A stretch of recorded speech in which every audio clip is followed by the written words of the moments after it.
रामकृष्ण हरी हा आमचा अहोरात्र मंत्र आहेच, पण ज्या प्रभू श्रीरामांना आदर्श मानून या भारत देशाने वाटचाल केली त्या प्रभू श्रीरामांच्या जन्मस्थळाचा संघर्ष गेले 500 वर्ष सुरू होता.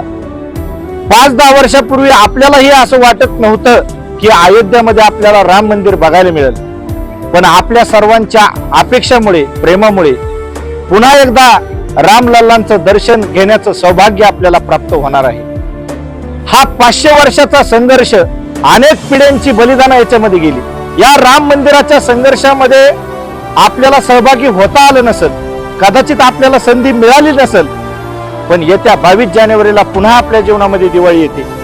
हा सुवर्ण क्षण आपल्या जीवनामध्ये येतोय.